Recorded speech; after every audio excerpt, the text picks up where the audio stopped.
Good morning, everyone. This is Hyacinth Armstrong-Vaughan speaking. Welcome to our webinar.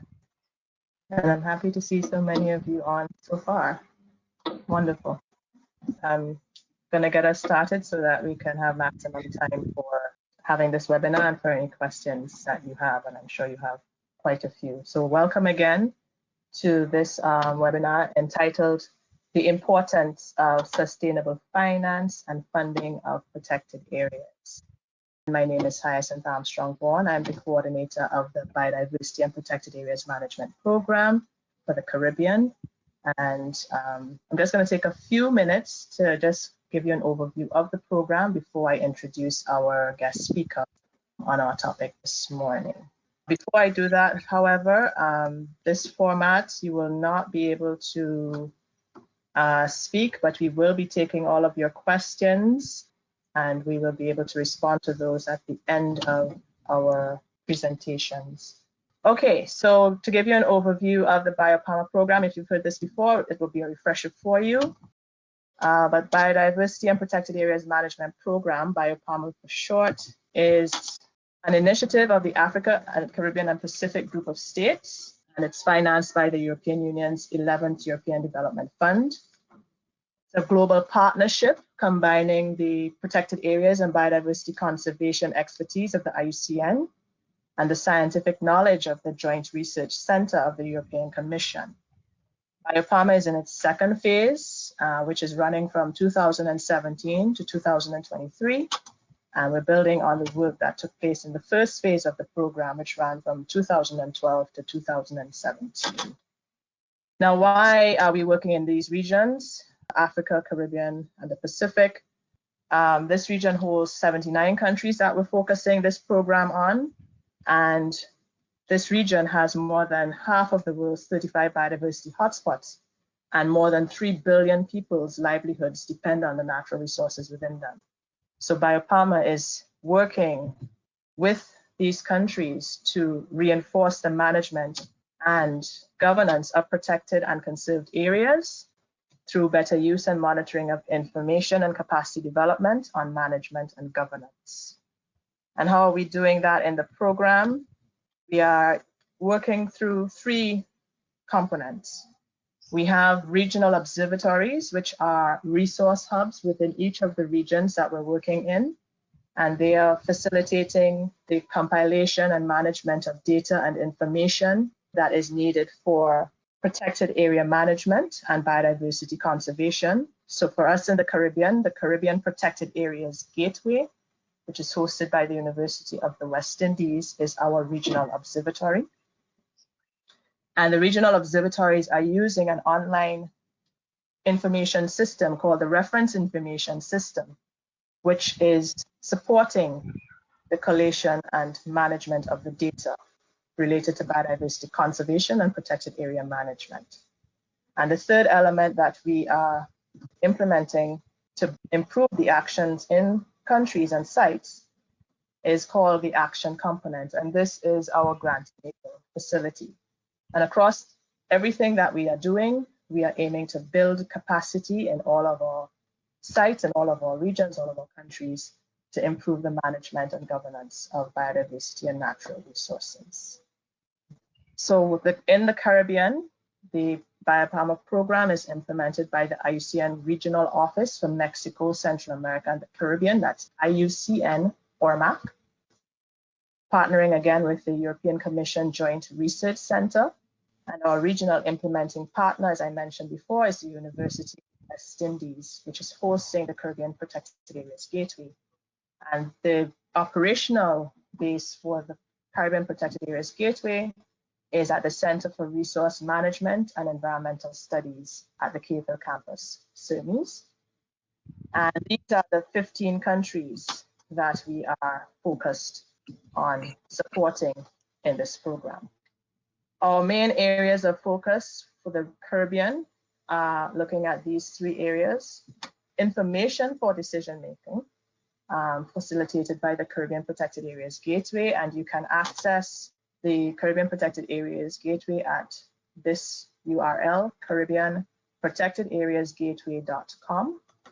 And we are Again, as I said, facilitating data and information management and analysis to support decision making and improve management, and utilizing assessment tools and reports as one of the mechanisms to facilitate that process.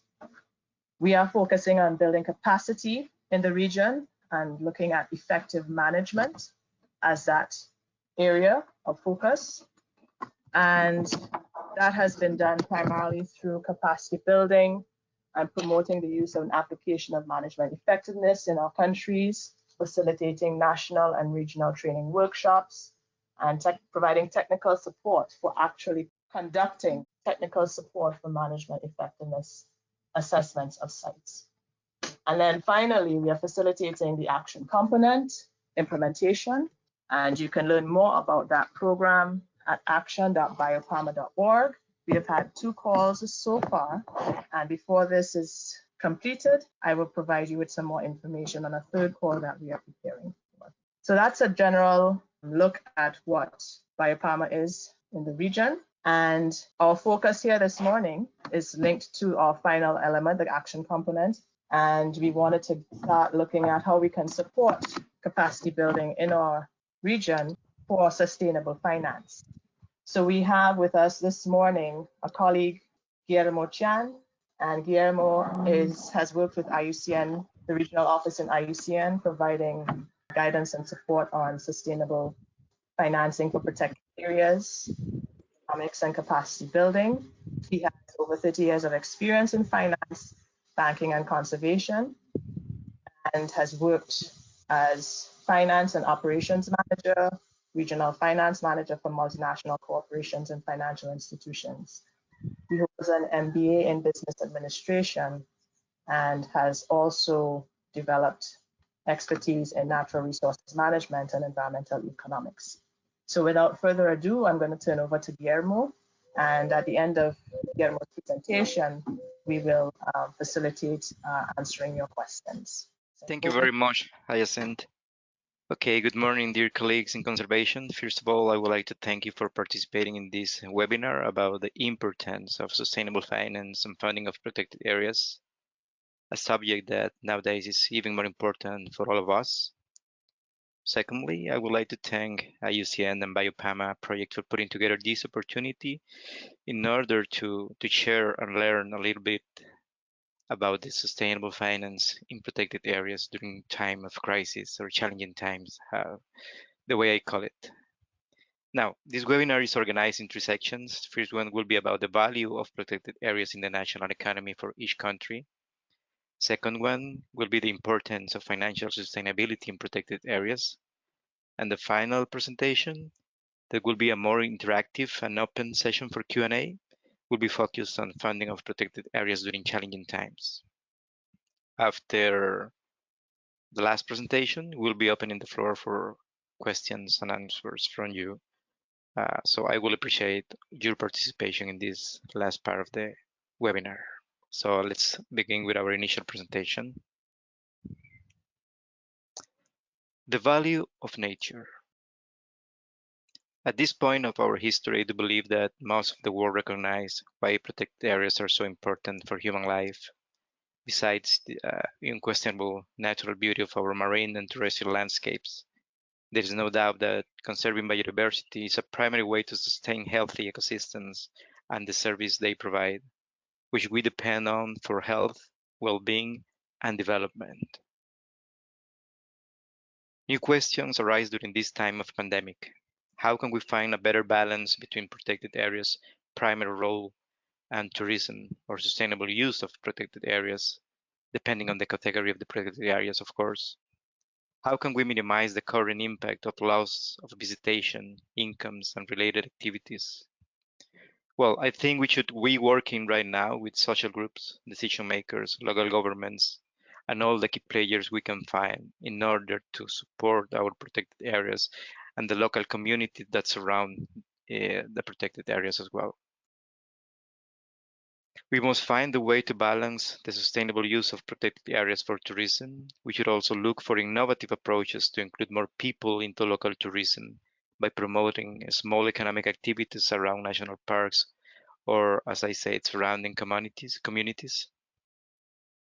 Since many years ago, we have been preaching about economic figures related to ecosystem services and how they derive externalities and how the derived externalities are not well distributed amongst all the key players. I think you also have heard the same stories as I do. But now it's even more important to put things into perspective.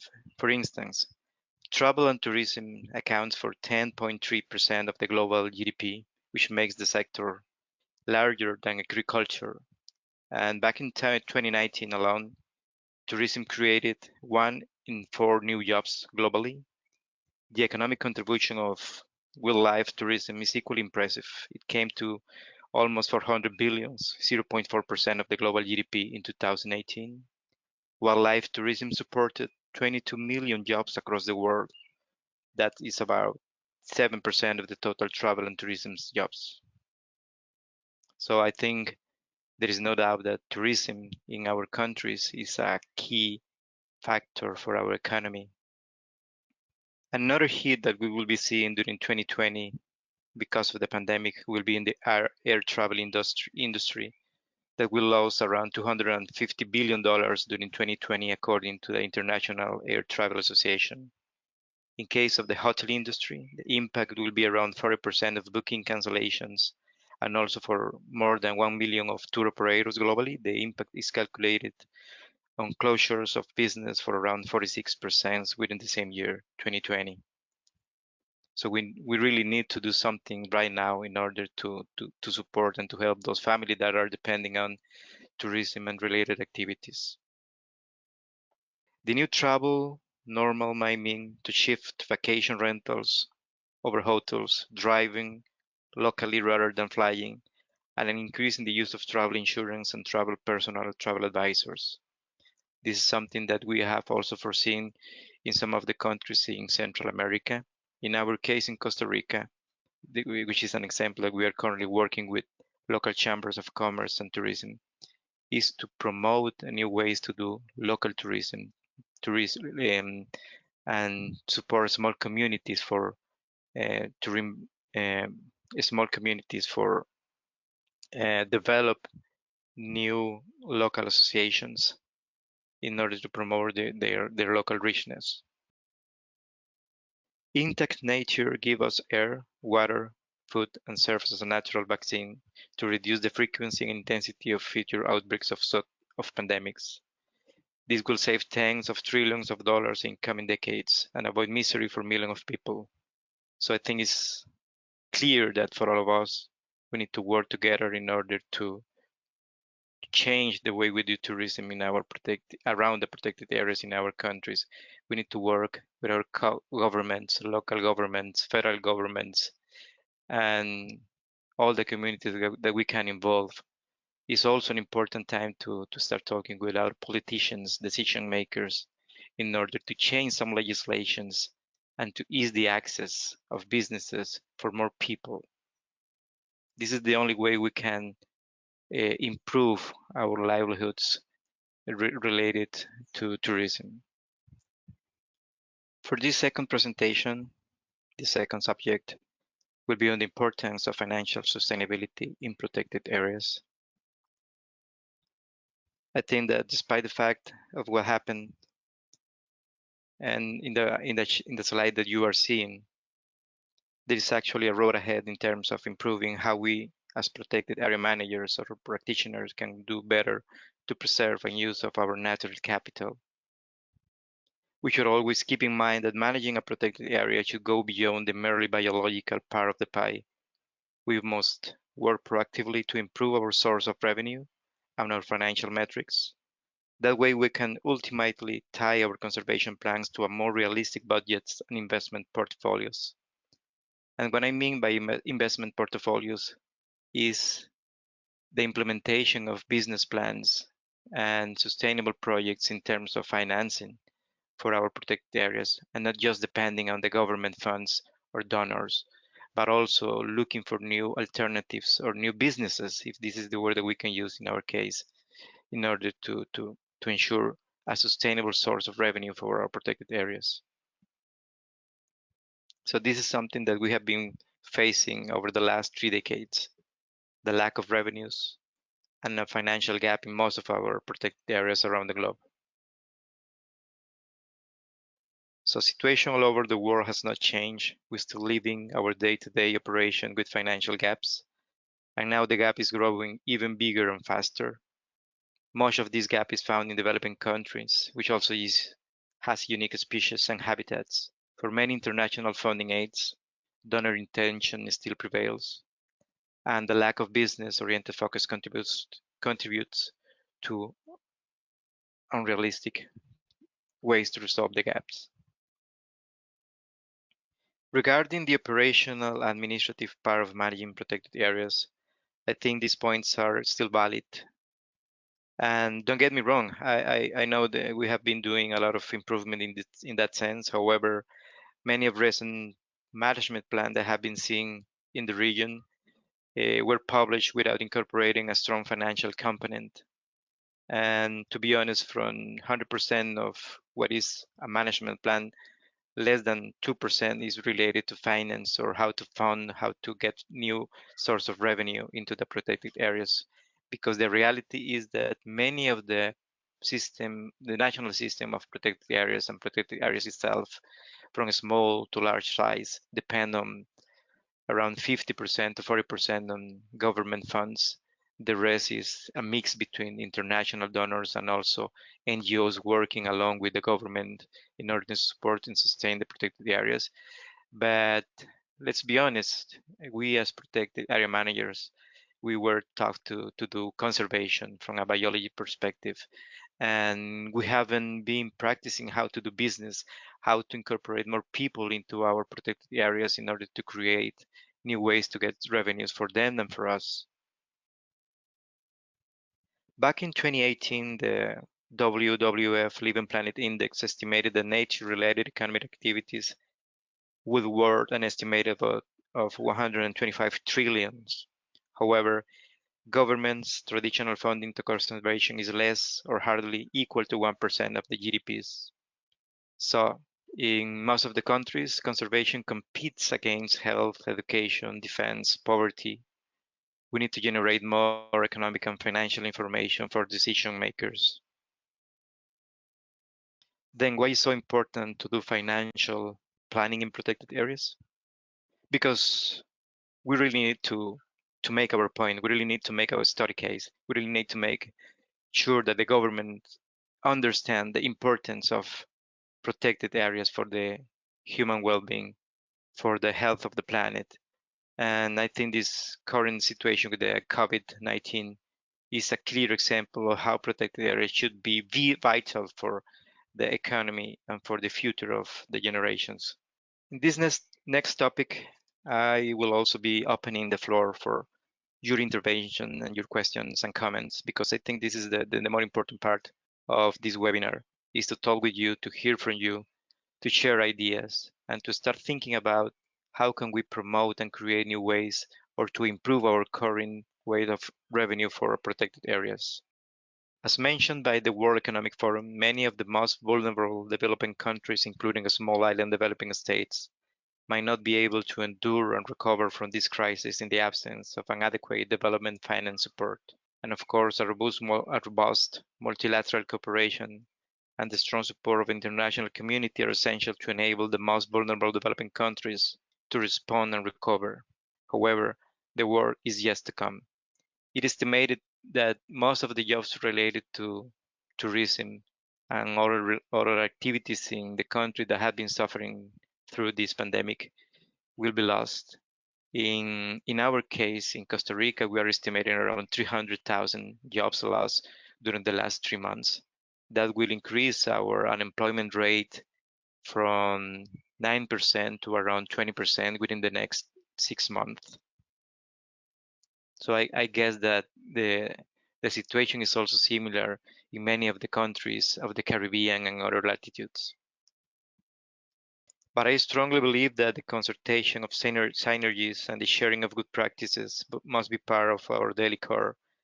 As in the majority of for-profit companies, protected areas must promote a vision of continuous improvement and the search for stable financing. Now more than ever, we have witnessed a global repercussions involving a pandemic. This should serve as a catalyst for ideas of new financing alternatives in biodiversity and conservation. Then, how can we start building up this resilience? Again, working together with our governments and private sector towards new roadmaps for internal financing during time of crisis. These maps should encompass that require fiscal and legal reforms that allows a rapid response and promote incentives for new private ventures. And that's the key.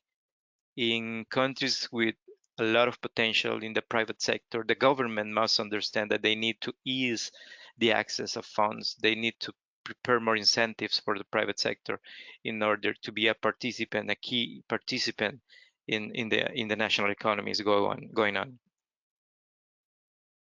Let's take some example from the global portfolio, new opportunities for financing, conservation, and biodiversity. I don't know if you have seen this initiative from Goldman Sachs. Is deploying around 700 billions across investing, financing, and advisory activities for 2013. And by bringing their commercial expertise to help their clients accelerate climate transitions and advance inclusive growth. If you can take a look to the Goldman Sachs portfolio page, you can find several projects where you can apply for. And perhaps it's not that easy to see as we can see it in the screen, but we might need the support from fundraiser, from people in the government, for key people in the private sector to connect with such financial companies like Goldman Sachs. In the other hand, we also have a pledge from Jeff Bezos, who is the owner of Amazon. He committed 10 billions to his new Earth Fund, and we have been also researching with our contacts in the world just to make sure whenever he start to offer funds, how can we get in touch with the proper contacts? So we could be also in contact with them and letting you know whenever we know that the funds will be available for small countries like the one we are representing. Another potential option will be the 100 billion environmental finance goal from Citibank. They have several portfolios for investments and for projects in the private sector in our countries, mostly related to sustainable energy and sustainable infrastructure and green projects. Citibank also has one of the biggest green bonds portfolios, so we can create financing schemes using green bonds. This is another good idea for governments and for protected areas, the implementation of green bonds portfolios. And another idea from a local and regional perspective is this one from IUCN, becoming a conservation entrepreneur. I have seen business plans and some other projects related to this initiative. And here I would like to ask, I don't know, Jose or Heisen, if you know about this initiative from IUCN, that you can share some words about it. I have access to the actual report and document, so I can share that. The details of the initiative I don't have, but I have final products. So that was actually something that I was going to share since I saw it in your presentation. Great, thank you, Hyacinth. But now let's talk about very, very practical ways to improve our local tourism. And this is from a roadmap that we are trying to present here in Costa Rica between the Costa Rican Tourism Institute and local chambers of tourism and small base communities. Something that most of the people in our country say about local tourism is that it's very expensive to spend some nights or to visit in places within Costa Rica because it's a high cost option for them. So we need to change that. And we have been working on promoting some changes in the way we are doing business. Let's see some examples. For many internal visitors, as I said, the high cost of travel is one of the components that they take into considerations. So we are planning to start talking with the government in order to reduce the cost of fuel and electricity for tour operators and also to incentive internal travel. It's going to be difficult, but we think that with enough support from the hotel sector, from the local chambers of commerce, and the local communities, we can get a substantial reduce on the fuel and electricity costs for some of the tour operators in the most traveled destination in Costa Rica. Another idea will be to suspend the charge of tolls, or at least to charge a 50% for 1 year period. And in the Pacific area in Guanacaste, we need to pay around 3 or 4 different tolls in order to get to a beach. So we need to change that for internal travelers. And we're also presenting a paper on promoting digital economy and working from home scenarios that will pave the road to a 4 days work schedule and 3 days for the weekend. And we think that that will increase the stays in local hotels. This is another idea that came from New Zealand. They are implementing, or they are working towards the implementation of 4-day work schedule. In some countries might be useful, in some others is not an option, but this is the case. We need to put some options into the scenario in order to see which of them are good for our cases. We also need to work with local hotel and restaurant to reduce the cost of meals by using only local producers, and promote discounts for 3 days stays during the whole year, not only on peak seasons.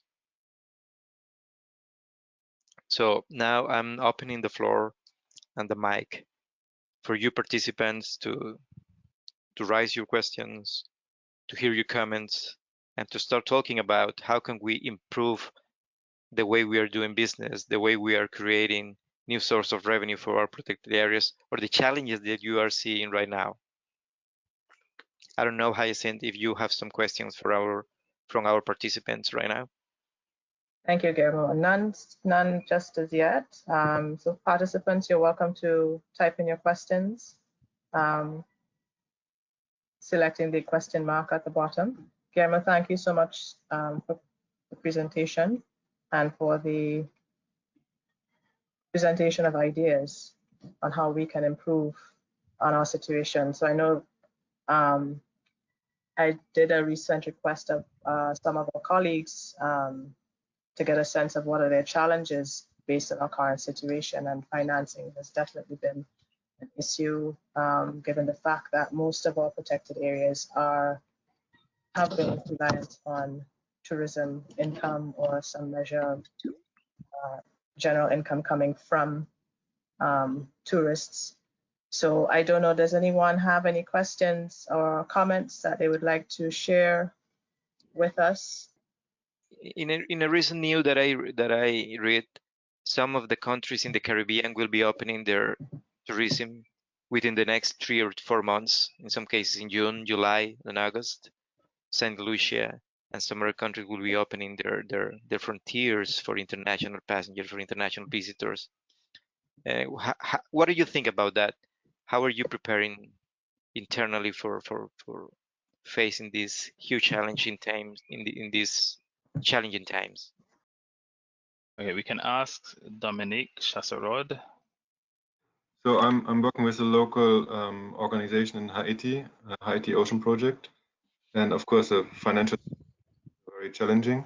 So I was interested to know what is the experience about green bonds in the Caribbean, because it sounds very big and very kind of unattractive. Some of the green bonds that I have now in the last years, at least from my current work in Citibank, is from some already developed countries.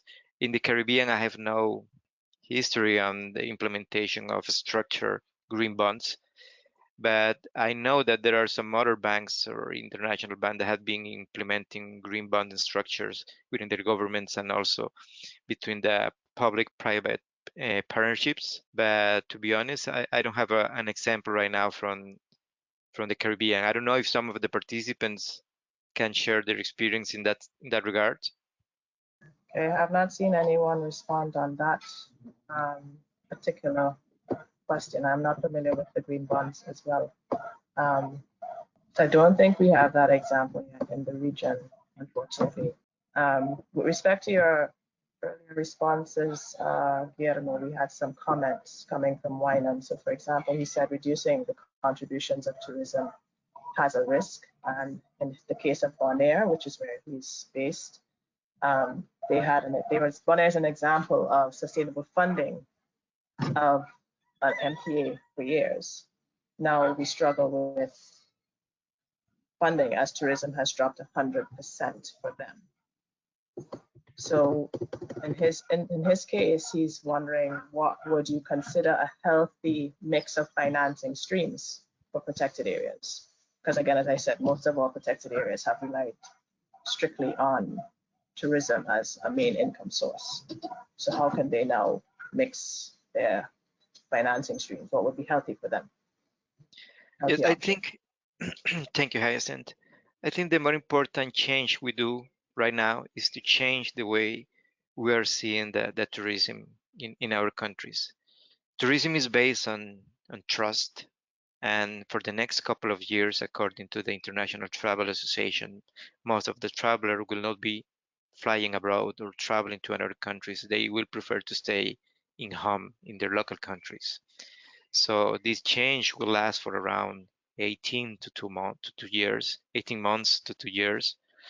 So what we need to do is the correspondent internal changes in order to improve the way that our citizens are enjoying our national parks, our beaches, our mountains, and our country. So if our main source of revenue were international tourism, like in Costa Rica, for instance, we are annually collecting around $25 million from tourism in the protected areas. And many of this is because of international travelers, something that we will be able to see within the next couple of years. We need to change the cost structure for our travelers locally. We need to change the cost structure for our hotels, for our tour operators. We need to change the electricity bills, the energy bills, and how we produce our ingredients for our meals in the hotels in this case. So we really need to make a more provocative, a more compelling offer for our local visitors, because as I said, and it's not only in my case, in some other countries are seeing the same situation, where the local tourism will be the key for improving the revenues in our protected areas. So we need to start working right now. Perhaps in some of the countries they will have less impact regarding the COVID, but I don't know, even depending of the type of visitor that you are receiving, if they are from Europe, from North America, Canada, or some other regions, if they will be willing to travel to your countries. This is the question that we need to respond within the next year. But I think that will be key for us to promote internal tourism. Okay, Wynan, we're going to allow you to speak next. Thank you for the explanation. One thing that I would like to highlight is that we are first-handedly experiencing that it's very risky to have your sustainable funding program based mainly on tourism. As the COVID-19 pandemic is basically reducing people's desire to travel, as you've explained clearly, and the protected areas still have work to do.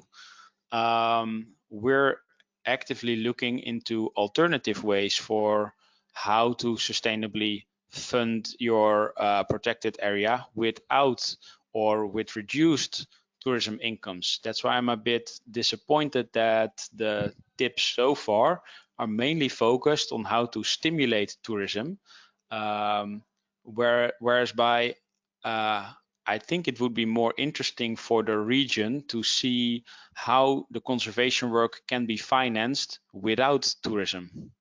Yes, thank you. And I understand your point. And I think that within the next month, I don't know, within this year, we will be hearing new opportunities for funding protected areas with another source of revenue despite the tourism. For instance, international cooperation or new other projects that can be put together for some countries or regions.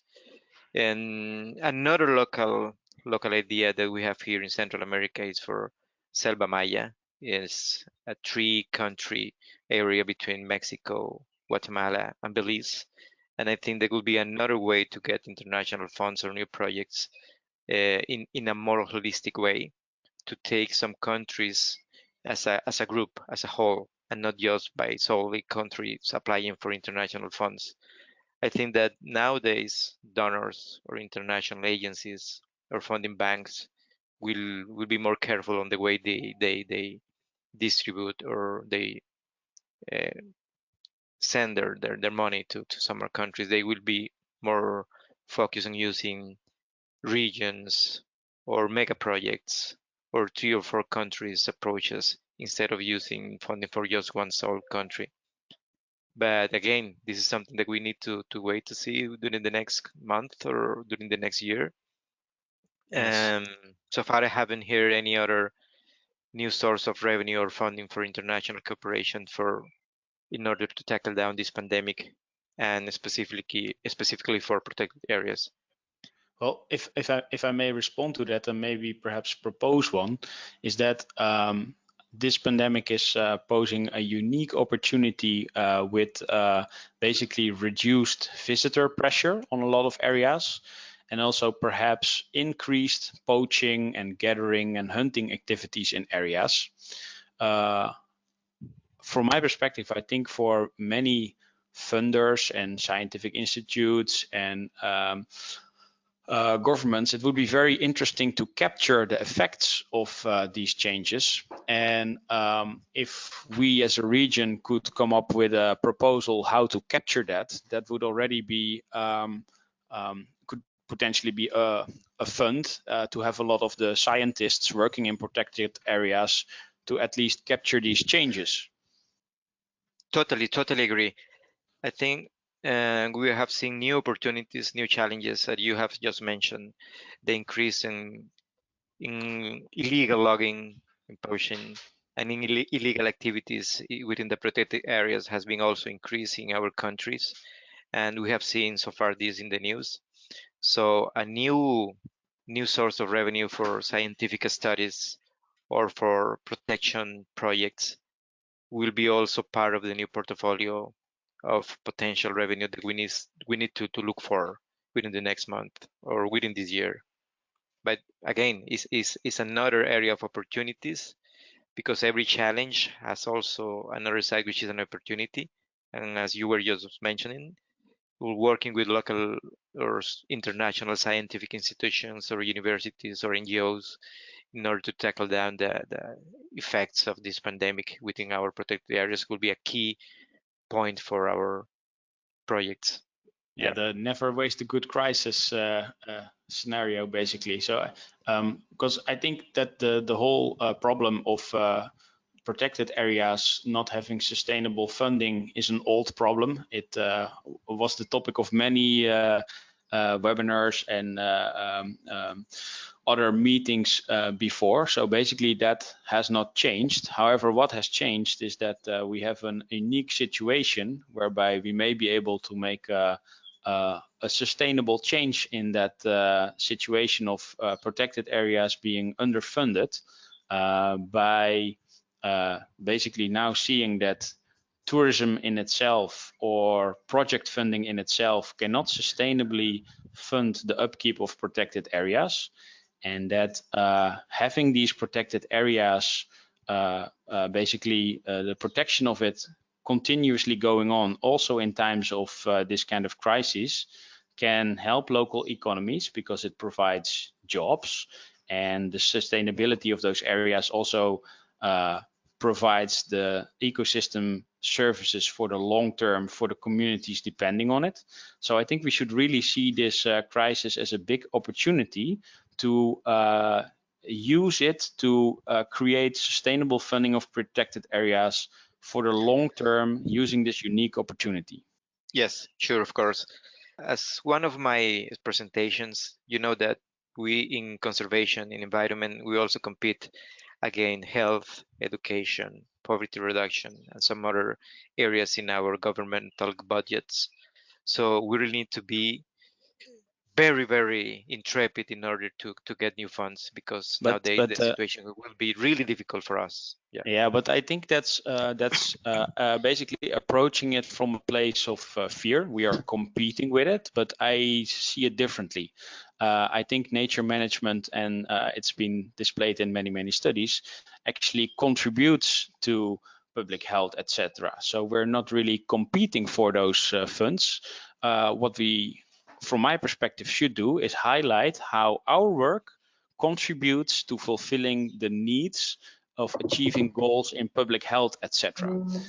And from that approach, we're not competing for the budget available for the governments, but basically showing them how, if they invest in us, we contribute to meeting their goals and to the goals of our fellow community members that have expertise in those other fields. Exactly, and I think you nailed down that, because changing the way the government see protected areas and changing the way they spend their budgets into conservation, into biodiversity, is the key for future generations. Because in new studies, new scientific studies, they highlight the importance of biodiversity and preserving the planet in order to prevent another pandemic within the next 10 or 20 years. Will be key, will be fundamental for the survival of our population. So yes, I am agree with you, but in the current scenario, is not like a competition. It's not that we are competing itself, but it's part of the game within the governmental budgets. Yeah. Yes, I agree. Thank you for that. One thing, the last thing I'd like to highlight is it's really risky if you're going to reduce the contributions of tourism, for instance, on road tax and tolls, etc. Is that basically it becomes a parasitic activity on your community, because the costs for the upkeep of roads, etc., they have to be paid anyway. So if you allow tourism to expand on those facilities without contributing, that has a risk in it. We need to find a balance. For instance, in Costa Rica, we know that around 15% of our GDP is depending on tourism and services. And from this part of the pie, 15% of the GDP, 80% is related to protected areas, because people are visiting the protected areas, the national parks, and all the natural beauties that we can offer. But in that case, if we also compare the loss of jobs, the reduction of our economy, the increase of our fiscal deficit, and we as a government, we know that the only way to increase our internal consumption in order to dynamize our economy will be internally. We need to give the access to the people, to the parks, the beaches, and to the mountains. So it's a trade-off in this case. It's a business for the government itself. We need to ease in one hand the access for the people. We need to reduce the cost of electricity, of fuel, and in this case, tolls. But we as a government, we need to make sure the pave, the roads, and everything, the infrastructure will be in place in order to have more local visitors in our parks. So they need to see it like a project, like the cost of opportunity of reducing the cost of the tolls versus maintaining the infrastructure and the roads in order to get the new business. Thank you, Wyman. And definitely we need to find a way to diversify from tourism. So I actually wanted to give an opportunity to, we have had a few comments and questions coming in. Nicholas Pascal had indicated that we have structured a loan, similar bond structure for an MPA in the Dominican Republic. So I don't know if Nicholas, you want to give us a little bit of an idea of what that is as an alternative option for funding. Nicholas, that would be interesting to hear from you. All right, we'll give him an opportunity if he comes back in to hear okay. What. So we had some other questions. Indira had a question. Good morning, everyone. I'm Indira Brown, tuning in from the Bahamas. My question is in regards to the presenter early on indicator of tourism, and in light of many of our countries right now, tourism is non-existent in light of COVID-19. Looking at funding for MPAs tends to be a challenge for what we are facing right now. And in light of that, you did also indicate targeting the local communities to facilitate funding. at an affordable low rate. What is your suggestions on that? Thank you. So let me see if I understood very well the question is regarding how to offer differentiated rates for local tourism-based organizations.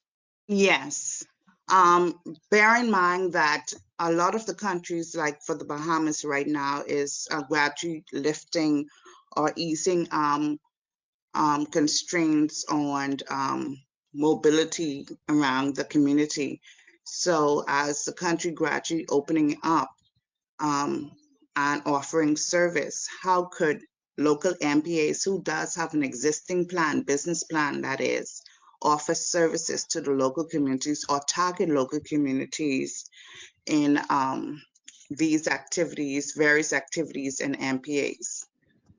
Well, again, and also using my local example, my experience here in Costa Rica, this is new. We have been with this pandemic for the last 3 or 4 months.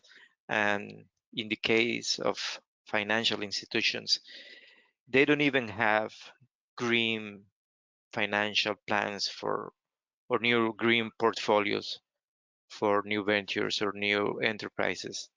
They are starting to put together this type of initiatives, and it's very difficult for protected areas to get a loan in order to improve infrastructure. So it will be also a question of time when financial institutions, global institutions, donors, international donors will be putting their efforts on protected areas itself. It will be a matter of time. In our case, as I just said, local financial institutions haven't put together a plan, a comprehensive plan, in order to support, to ease the way of access funds for protected areas. This is something that is not going to happen, at least during this year, because many things has been passing rapidly. Some countries are lifting their lockdowns in a more rapid way than others. Some others have more data in order to see if the impact will be last for more than a year. But this is something that is still happening. So we need to keep an eye on that type of news or source of new funding. And if you receive an information from them because you are working on a daily basis with international institutions, please let us know. I will appreciate also that as well, because this is something that we also need to create and to promote a sharing community, a sharing knowledge center between all of our countries in order to see if new funds are available, new ways of fundings are available, so we can share them with the rest of the participants.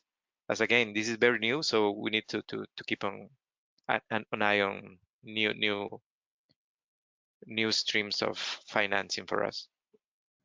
Yes, thank you. So we had a colleague asking, and this may be for your other colleagues in the region, are protected areas in the Caribbean really dependent on tourist visits, namely admission fees and other paid services? And does a reduction in tourists translate into less budget to the protected areas? And I guess this is, again, looking at our overall management of our areas. I don't know if anyone wants to comment on that question. And I don't know if you, Guillermo, want to weigh in.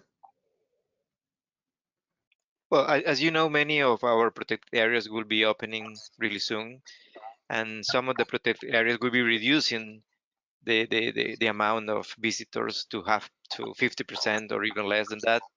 So for within the next 6 to the end of 2020, that reduction on incomes or revenues for the protected areas will be huge, and impact will be even bigger for the next year because they wouldn't even have a surplus of budget to start the 2021 year.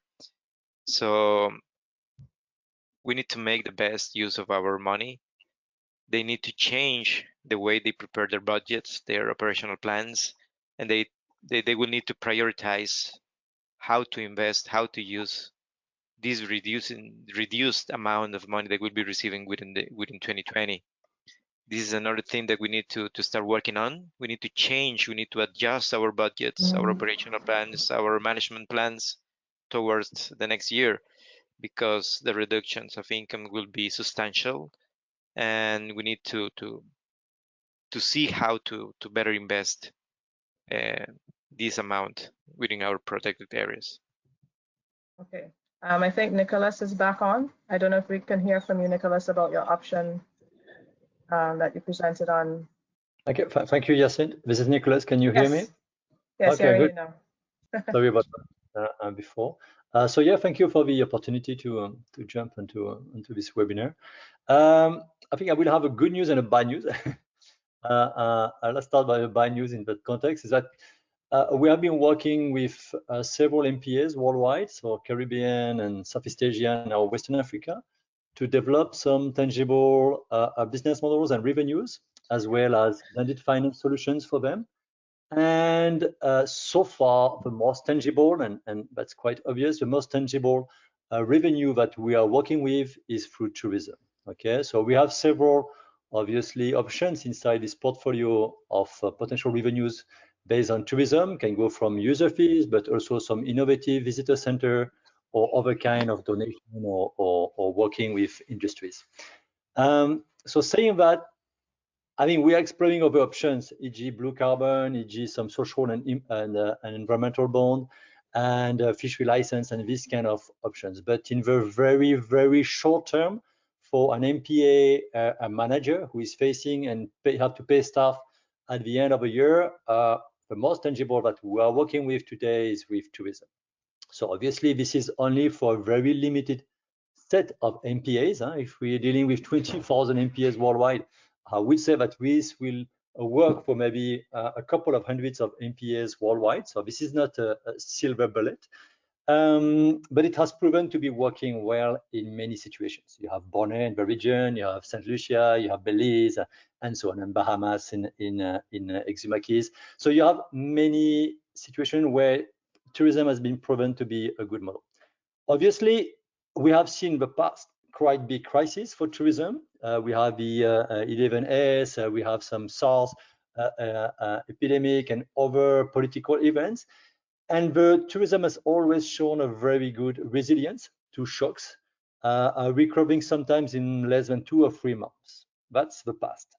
Today, with this COVID situation, and I think the whole specialized organization like a WTTC and others all agree, but this is very different from before. We are facing a major one, and this will take much more time to recover, but it will recover. So even in the worst scenario, we are dealing with, okay, 2020, maybe less than 60 to 70% less than 2019 in terms of revenues, in terms of visitors. But 2021 should recover quite strongly, okay? Even taking into account a potential global economic slowdown or more unemployment. So that's the projection. So we're coming back to this initial model where tourism has this resiliency and has this adaptation capacity. Maybe we will switch from a mass tourism model to something a little more nature-based or more ecotourism, which is very good, I think. We will maybe switch or change some of the business model of the hotels or the tour operators, which is also something that was needed. So in that sense, I would say that our approach based on tourism should not be tossed away. Today, this is our main option for MPAs in the short term. It's a concrete one and tangible one. I didn't mention it, but we closed a recent deal in Dominican Republic for one of the largest MPAs in the Caribbean. So there, the local partners signed a co-management agreement with government, and they will assume all the staff and equipment and cost of the MPA under this agreement. And they will do it because they have also access to some tourism fees, and they will implement also some innovative tourism products. So I repeat, we, even in this middle of a crisis, we have to be aware of the limitation of tourism. That's very clear. I think it's a very grandmother principle. Don't put all your eggs in the same basket. and don't rely only on one source. So that's a very good lesson where we have to learn to diversify revenues. But I repeat, in the short term, and we are working on this 24/7, we don't have so much options for MPAs to produce tangible revenues to pay the staff. Okay, so that was my small contribution I wanted to share. Thank you very much, Nicholas. I think and totally agree with you. As long as the MPAs in this case or any other protected areas is working along with the local government to support them, it will be key, it will be fundamental to surpass 2020, looking forward to 2021. And as you are mentioning, 60% will be the estimated loss of the revenues for most of the businesses, not only for tourism, but also for many other businesses who depending on. And that will be key to pass this 2020 in a let's say in a more sustainable way in order to be prepared for 2021. But as long as we don't have a global vaccine for the C29 for the COVID, international tourism will be restored until that. But we need to look internally. We need to strengthen the way we do internal tourism, as you were also mentioning, in national parks, in forests, in beaches. That will be key for sustain our protected areas. Yeah. Thank you. Yes. We did have another question, and this one was looking at from Vanessa Ben. So one of the challenges we face in Guyana, which is where she's from, and the wider Caribbean region, is the small size of our populations relative to others in Latin America and beyond. A challenge because donors are looking for a bigger bang for each buck spent.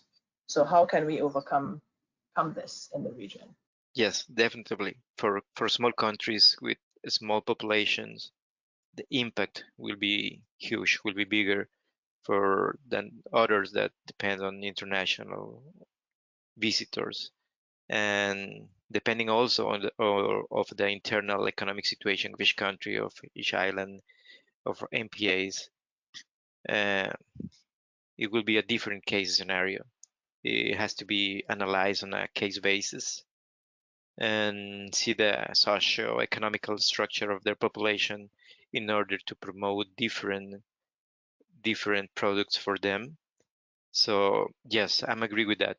And there will be some countries that will be more impacted than others, and some are will be more will require more support from international funds or so on. Yes. I'm checking to see if Vanessa had any follow-up to that response. Vanessa? Yes, can you hear me? Hearing you now, yes. Yes, nothing in particular at the moment. I'm glad that he reiterated the point about it being a different case scenario, because it is particularly, it's not that, you know, having a smaller population means that the PA has any lesser value, but it is a real challenge that we do face in this part of the region. So I just wanted to put it out there as food for thought as well. Thank you. I might just add one element. This is Nicholas again, Blue Finance. It's just a positive touch, finalize the call, is that for MPAs that have a potential to develop some revenues or some new ideas as an entrepreneur or working on this mix of social and environmental, but with clear revenues behind. The good news is that we have access and we have a growing population of investors and donors looking for this. And these people are what we call risk takers. They are already in the middle of a crisis like COVID to invest, to give money to the MPAs, even if they're not going to produce any revenue in the very short term. If you have a sound business model, if you think you have an idea that can be developed, and I repeat it, we should use this new a segment of funding opportunity with impact investors and blended financing for these MPAs that have these capacities. I just wanted to mention this. Yeah, totally agree with you, Nicholas. I think that now that most of the interest rates are in some cases negative, impact or venture investors are looking for new ways to put their money into projects. You can look also to the IUCN Entrepreneur web page. You can see also some business plans there, So let's be creative in this crisis. Let's be more imaginative of way to putting together our new businesses for protected areas and MPAs, so we can look for these funds from different donors or different investors around the globe. We need to put together a list of these funds or these donors or these investors or these venture capitalists, these venture investors, because all of the MPAs and small countries or regional countries will require that list in order to start proposing new projects or to create portfolios in a regional level for them to use their money. And we will be more than happy to have these funds in our MPAs or protected areas. Yes, thank you. Nicole Brown had a couple questions. Hi, morning. Hi, Sint and colleagues. Thanks for organizing this. And Guillermo, thank you for your presentation. And my question is actually just to the entire group on the whole matter of diversifying funding sources or financing sources. I was just wondering whether or not anyone on the call has had experience with payment for ecosystem services. Well, if you permit me, in my case, I worked for 4 years in a local organization as finance manager, working with PSA, with Payment for Environmental Services, PS, and mostly based on forest conservation. And yes, we have a lot of information regarding payment for environmental services, not only forest related, but also in water and some other ecosystem services. We can share some information regarding payment for environmental services. I don't know if you have a specific one, but yes, we can share our knowledge in that case as well. I see a comment from Sarah Henry. So Sarah said that in response to Nicole, she said another option for financing, maybe payment for ecosystem services and tapping into country financing, for example, LCDS now turned green state development strategy in Guyana. Good morning, everyone. Well, there's always this potential for protected areas, also in this context, to tap into payment for ecosystem services. Now, that did not actually happen in Guyana, but there are all of these opportunities there, which I think we are now exploring even more. But that was just to put something out there in that protected areas can tap into these funds, whether it be a country fund or it comes specifically for conservation or protected areas. It's something that we can look at that is separate from tourism, because it's not always feasible or it's not always a good idea to go into to invest into and develop the tourism sector in protected areas management for revenue generation, especially in Guyana. And I work at the Protected Areas Commission, and the protected areas that we manage are not, except for Kaieteur, are not heavy on tourism. At least it cannot generate the amount of money to manage Kaieteur entirely. So it was in the vein of looking at different sources of revenue generation. All right, thank you, Sarah. Thank you. Yes.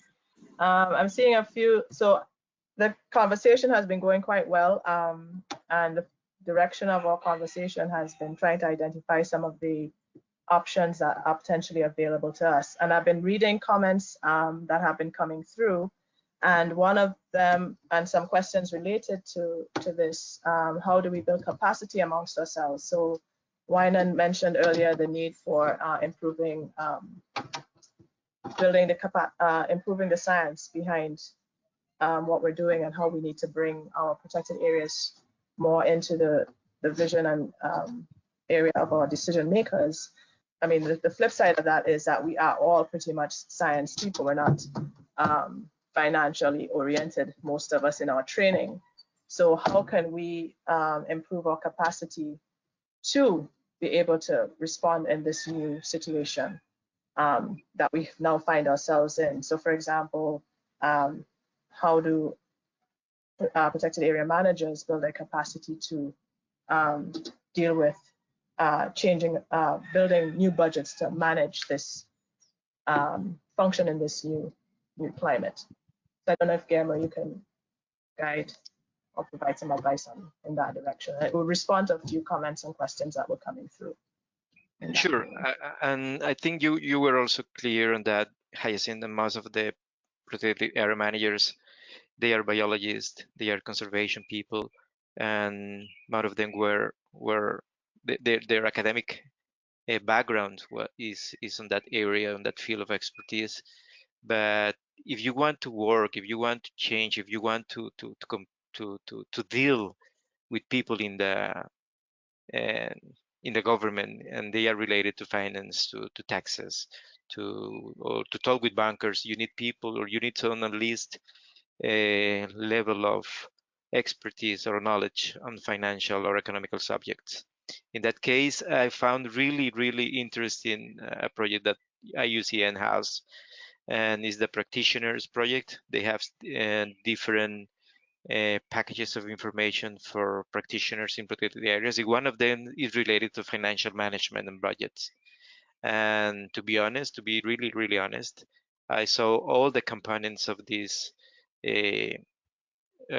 financial capacity building part in very interesting. So you can look at this and take advantage of the information and the courses that they are proposing in this scheme. And that will be one part of the equation to improve the level of knowledge for our practitioners and our protected area managers in terms of finance and economics. That way we will foresee business opportunities within our protected areas in time of crisis like this one.